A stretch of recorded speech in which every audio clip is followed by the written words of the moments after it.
My wife's father held our newborn underwater in the bathtub, saying, "Some babies aren't meant to survive." I watched through the bathroom doorway as Leonard gripped our 3-day-old daughter Iris by her tiny ankles, her head completely submerged in the warm bathwater. Her little arms flailed weakly under the surface. My body froze in absolute horror as his words echoed through the steamy room. This was supposed to be Iris's first bath at home. "What are you doing?" I screamed, lunging forward.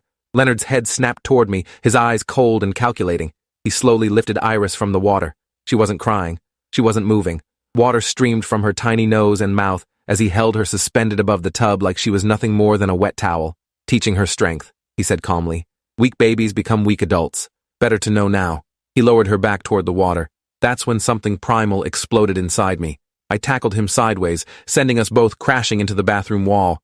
Iris flew from his grip, and I caught her against my chest as we hit the floor. Her lips were blue. Her tiny body was limp and cold.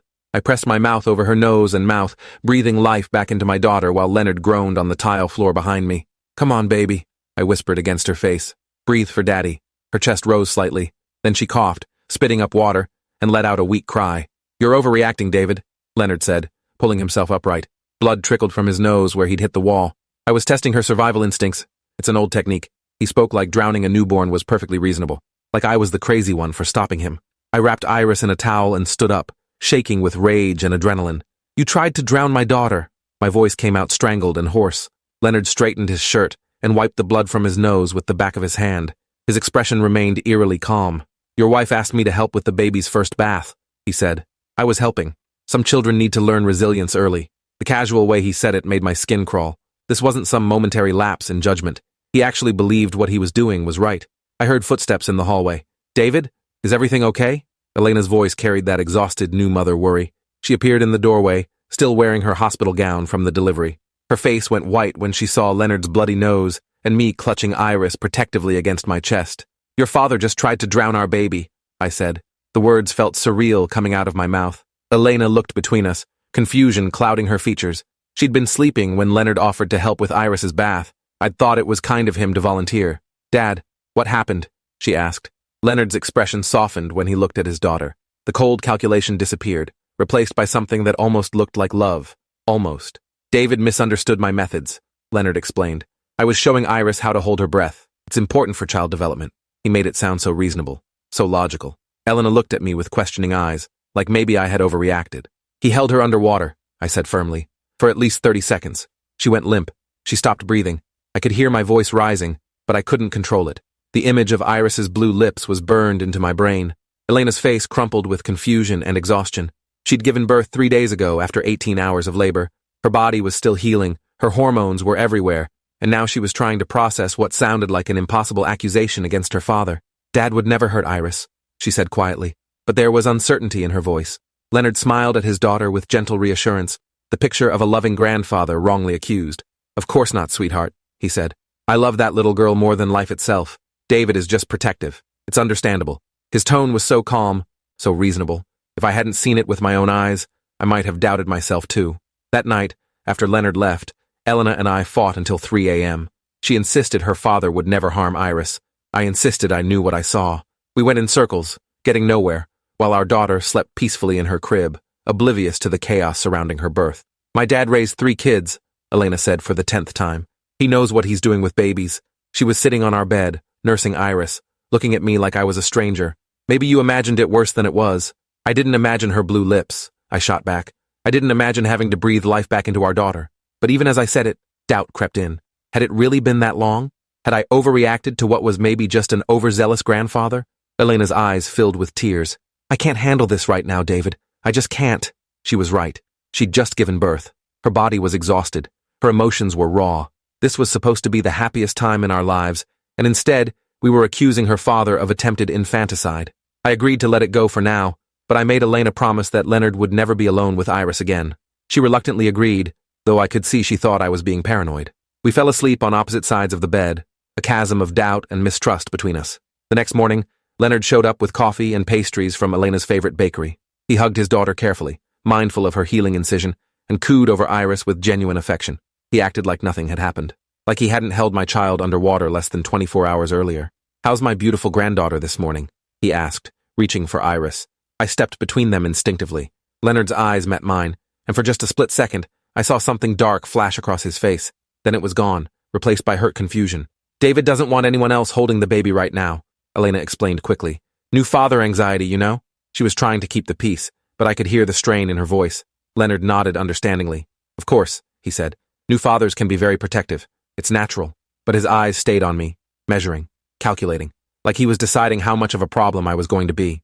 Over the next few days, Leonard visited constantly. He brought meals, helped with laundry, and doted on Elena like the perfect father. But I noticed things that made my skin crawl. The way he watched Iris sleep, his expression unreadable, how he always volunteered to help with baths or diaper changes, the questions he asked about my work schedule, when I'd be away from home. He's trying to help, Elena said when I voiced my concerns. Dad's always been hands-on with babies. He helped raise my nephew Alex when my brother was deployed. She was getting annoyed with my constant vigilance, and I understood why. To her, I was paranoid and controlling. To me, I was protecting our child from a predator. One afternoon, while Elena napped, I was in the living room with Iris when Leonard came out of the kitchen carrying a bottle. I warmed this for her, he said, reaching for the baby. You look tired, son. Let me take over for a while. I've got her, I said firmly. Leonard's jaw tightened almost imperceptibly. There it was again, that flash of something cold and angry before the mask slipped back into place. You don't trust me, he said. It wasn't a question. We stared at each other across the living room, Iris sleeping peacefully in my arms, oblivious to the tension surrounding her. Should I asked. Leonard's expression didn't change, but something shifted in the air between us, like we'd finally acknowledged the war we were fighting. Elena loves you, he said quietly, but she loves me more. Remember that. It sounded like a threat wrapped in a gentle warning. I held Iris closer, my heart pounding against her tiny body. That evening, I called my brother Marcus in Denver. We'd been close growing up, and he'd become a detective after college. If anyone would know how to handle this situation, it was him. You need to document everything, he said, after I explained what happened. Dates, times, witnesses. If this guy is dangerous, you need evidence. He paused. But David, if you're wrong about this, you could destroy your marriage. Are you absolutely certain about what you saw? The doubt that had been gnawing at me for days suddenly felt overwhelming. What if I had misinterpreted Leonard's actions? What if I was destroying my family over a misunderstanding? But then, I remembered Iris's blue lips, her limp body in my arms, and I knew I couldn't let my guard down. I'm certain, I told Marcus. I just don't know how to prove it. He promised to do some research on Leonard's background and get back to me. Having someone believe me, even if it was just my brother, made me feel less crazy. The breaking point came a week later. Elena had gone to her postpartum appointment, leaving me home with Iris. Leonard showed up unexpectedly while she was gone. I answered the door with Iris in my arms, immediately on high alert. Elena's not here, I said. She's at the doctor. Leonard smiled pleasantly, but he didn't leave. Instead, he stepped past me into the house like he'd been invited. I know, he said. I came to see you. The way he said it made my blood run cold. This was the confrontation we'd been building toward. I followed him into the living room, keeping Iris tight against my chest. What do you want, Leonard? I asked. He sat down on our couch and looked at me with those calculating eyes. The mask of the loving grandfather was completely gone now. This was the real Leonard, and he was terrifying. I want you to understand something about family loyalty, he said calmly. Elena has been my daughter for 28 years. You've been her husband for 3. If you force her to choose between us, you'll lose. His voice was matter-of-fact, like he was discussing the weather. I'm not forcing her to choose anything, I said. I'm protecting my daughter from you. Iris stirred in my arms, making tiny sleeping sounds. Leonard's eyes fixed on her with an intensity that made me want to run. That child carries my blood, he said. My legacy. I have every right to shape her development. He leaned forward slightly. What happened in the bathroom was just the beginning, David. There are so many lessons she needs to learn. The casual menace in his tone confirmed every fear I'd had. This wasn't about misunderstanding his methods. Leonard genuinely believed he had the right to subject Iris to whatever twisted training he thought necessary, and he was telling me there was nothing I could do to stop him. Stay away from my daughter, I said, backing toward the hallway. Leonard smiled, but it didn't reach his eyes. Elena will never believe you, he said confidently. She worships me, always has, and when she finds out you're trying to turn her against her own father, she'll choose me. Then you'll have visitation every other weekend, and I'll have Iris the rest of the time. The threat was crystal clear. Leonard wasn't just planning to hurt Iris, he was planning to take her away from me entirely, and he was probably right about Elena choosing him. I'd seen how she lit up around her father, how she defended him even when my accusations seemed reasonable. We'll see about that, I said, trying to sound more confident than I felt. Leonard stood up slowly, his eyes never leaving mine. Yes, he said quietly, we will. He walked to the door and let himself out, leaving me standing in my own living room feeling like prey that had just been marked by a predator. I called Marcus immediately after Leonard left. He threatened me, I said, pacing the living room with Iris still in my arms. He basically told me he's going to take my daughter away and continue whatever sick training he has planned for her. Did you record it? Marcus asked. I cursed myself for not thinking of that. Look, you need hard evidence. Witnesses, recordings, something concrete. Without proof, this is just your word against his. That night, Elena came home exhausted from her appointment. The doctor had cleared her for normal activities, but she was still healing emotionally from the traumatic birth. I wanted to tell her about Leonard's visit, but I knew she'd just accuse me of being paranoid again. Instead, I suggested we install a home security system. For peace of mind, I said. With a new baby, it makes sense to be extra careful. Elena agreed, probably thinking it would help with my anxiety. I had the system installed the next day, with cameras covering every room except our bedroom and bathroom. Leonard's next visit was 3 days later. He came while I was at work, spending the afternoon with Elena and Iris. When I checked the security footage from my office, my blood ran cold. The cameras showed Leonard holding Iris multiple times, but there was no audio to capture what he might be saying to her. More disturbing was the hour of footage where Leonard was alone with Iris while Elena showered. He'd taken the baby into the kitchen, out of the main camera's view. I could see him moving around, but not what he was doing. When Elena came back downstairs, Leonard was sitting in the living room with Iris like nothing had happened. I rushed home early, making an excuse about feeling sick. Elena was napping, and Leonard was gone. Iris seemed fine, but I noticed a small red mark on her wrist that hadn't been there that morning. When I asked Elena about it, she said babies get marks all the time from sleeping in weird positions. That evening, I confronted Elena about Leonard being alone with Iris. You promised me he wouldn't be left alone with her, I said. Elena's exhaustion flared into anger. I took a 10-minute shower, David. My father is not going to hurt our baby while I'm upstairs. She looked at me like I was losing my mind. You're becoming obsessed with this. It's not healthy. Maybe she was right.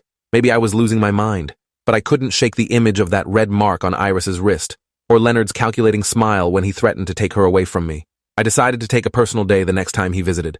I didn't have to wait long. Leonard called Elena the following morning, saying he wanted to bring lunch and spend time with his granddaughter. I told Elena I was feeling under the weather and would work from home. She seemed relieved that I'd be there to supervise, even though she'd never admit she had any concerns. Leonard arrived at noon with takeout from Elena's favorite restaurant. He seemed surprised to see me, but his mask stayed firmly in place. Feeling better today? He asked with false concern. I nodded and stayed close to Iris throughout lunch. After we ate, Elena went upstairs to pump milk for later. Leonard and I sat in the living room with Iris between us, the tension thick enough to cut. He made small talk about the weather and Elena's recovery, but his eyes kept drifting to my daughter. She's getting stronger, he observed, watching Iris wave her tiny fists in the air. Good muscle tone for her age. The way he said it made it sound like he was evaluating livestock. I picked up Iris and moved to the chair across from him. She's perfect exactly as she is, I said firmly. Leonard's smile sharpened slightly. Of course, he agreed, but perfection can always be refined. Before I could respond, Elena's voice called from upstairs. David, can you bring me that burp cloth from the kitchen? I hesitated. I didn't want to leave Leonard alone with Iris, even for 30 seconds, but Elena sounded frustrated, and I knew she was struggling with breastfeeding. I'll watch her, Leonard offered helpfully. I looked at Iris in my arms, then at Leonard's expectant face. The security cameras were rolling. If he tried anything, I'd have proof. I'll be right back, I said, reluctantly placing Iris in her bouncy seat between us. I walked to the kitchen, grabbed the cloth, and hurried back. The entire trip took maybe 45 seconds. When I returned to the living room, Leonard was sitting exactly where I'd left him, hands folded in his lap. Iris was still in her bouncy seat, looking perfectly fine. I felt foolish for being so paranoid, but I checked the baby anyway, running my hands over her arms and legs, looking for marks or signs of distress. Everything okay down there? Elena called. I brought her the burp cloth and helped her adjust the breast pump. When we came back downstairs 20 minutes later, Leonard was gone. He'd left a note saying he didn't want to overstay his welcome. That evening, I reviewed the security footage from the afternoon. My hands started shaking as I watched the timestamp. When I'd gone to the kitchen, Leonard had immediately stood up and moved toward Iris. But then, something strange happened. The video glitched, showing static for exactly 43 seconds before resuming with Leonard back in his chair. A technical malfunction at that exact moment seemed like an impossible coincidence. I called the security company, but they said glitches were rare but not unheard of, especially in newer systems. They offered to send a technician, but couldn't explain why it happened during those specific 43 seconds. I spent the rest of the night obsessing over that missing footage. What had Leonard done to Iris during those lost seconds? How had he known to disable the camera? And why hadn't Iris been crying when the video resumed if he'd hurt her? The next morning, I discovered the answer to my last question. Iris seemed lethargic and sleepy, more than usual for her age. She drank her bottle slowly and fell asleep immediately afterward. When I mentioned it to Elena, she said babies had growth spurts that made them extra sleepy. But my instincts screamed that something was wrong. I called our pediatrician and insisted on an immediate appointment. Dr. Williams examined Iris thoroughly, checking her reflexes and responses. She seemed healthy, but unusually calm for a 2-week-old. Has she been exposed to any medications? Dr. Williams asked. Sometimes babies can absorb substances through skin contact or inhalation. I told her about Leonard's unsupervised access and my suspicions. She ordered blood work immediately. Elena was furious when I told her about the doctor's visit. You're testing our baby's blood because you think my father drugged her. Her voice was shrill with disbelief. David, this has gone too far. You need professional help. The blood results came back the next day. Traces of a mild sedative were found in Iris's system. Not enough to cause serious harm, but enough to explain her unusual lethargy. Dr. Williams was legally required to report it to Child Protective Services. When I showed Elena the lab results, her world crumbled. She stared at the paper in shock, tears streaming down her face. This can't be right, she whispered. Dad would never. He loves Iris. But the evidence was undeniable. The CPS investigation began immediately. A caseworker named Janet Morris interviewed both Elena and me separately. Elena was devastated, caught between protecting her father and protecting her child. I told Janet everything, from the bathtub incident to the missing security footage. Leonard hired a lawyer before CPS even contacted him. When they questioned him about the sedative, he claimed complete ignorance. His attorney suggested that I had drugged my own daughter to frame Leonard, pointing to my documented accusations as evidence of mental instability. The investigation dragged on for 3 weeks. Leonard was prohibited from unsupervised contact with Iris, but he could still visit with Elena present. He played the role of wrongly accused grandfather perfectly, bringing Elena flowers and expressing concern for her mental health during this difficult time. Meanwhile, my marriage was falling apart. Elena blamed me for destroying her relationship with her father. She barely spoke to me, spending most of her time at her mother's house with Iris. I was losing my family while trying to protect them. Marcus finally called with information about Leonard's background. What he'd found made my blood run cold. Leonard's first wife had died in a suspicious drowning accident when Elena was 5. His second wife had divorced him after accusing him of abusing their son, though no charges were ever filed. Most disturbing, Leonard's nephew Alex, the one he'd supposedly helped raise, had been hospitalized twice as an infant for unexplained injuries. This guy has a pattern, Marcus said, but he's smart about it. Stays just under the radar, never leaves enough evidence for charges. He paused. David, if the CPS investigation doesn't stick, you need to get Elena and Iris away from him. This man is dangerous. I tried to share Marcus's findings with Elena, but she refused to listen. You're destroying our family, she said through tears. First you accused Dad of trying to kill Iris. Now you're digging up ancient history to make him look bad. She was spiraling, caught between love for her father and fear for her child. The CPS case fell apart 2 weeks later. Leonard's lawyer had planted enough doubt about the timeline and my mental state that the caseworker couldn't prove he'd administered the sedative. Without concrete evidence, they closed the investigation with a finding of unsubstantiated. Elena was relieved, but I was terrified. Leonard had beaten the system, just like he had before, and now he knew I was actively working against him. The gloves were about to come off. I was right. 3 days after CPS closed the case, Elena served me with divorce papers. Leonard's fingerprints were all over it, from the expensive lawyer to the custody arrangement that gave Elena primary physical custody. I would get Iris every other weekend, exactly as Leonard had predicted. I can't live like this anymore, Elena said as I read the papers. You're paranoid and controlling. You've turned our home into a war zone. She was saying Leonard's words in her own voice, but she genuinely believed them. The divorce proceedings were brutal. Leonard's lawyer painted me as an unstable new father who'd become fixated on his wife's family. They used my own protective behavior against me, twisting my attempts to keep Iris safe into evidence of mental illness. My lawyer was competent, but outgunned. Leonard had resources I couldn't match, and Elena's testimony was devastating. She painted a picture of a loving father who'd done nothing but try to help with his granddaughter, only to be met with increasingly paranoid accusations from her unstable husband. The judge awarded Elena primary custody, with supervised visitation for me until I completed psychological evaluation and anger management counseling. Leonard had won completely. He would have almost unlimited access to Iris while I was relegated to weekend visitor status. That night, I sat in my empty house planning my next move. Legal channels had failed. The system had failed. Iris was going to grow up under Leonard's influence, subjected to whatever twisted training he thought necessary, unless I did something desperate. I started following Leonard, learning his routines and habits. He lived alone in a large house across town, the same house where his first wife had supposedly drowned.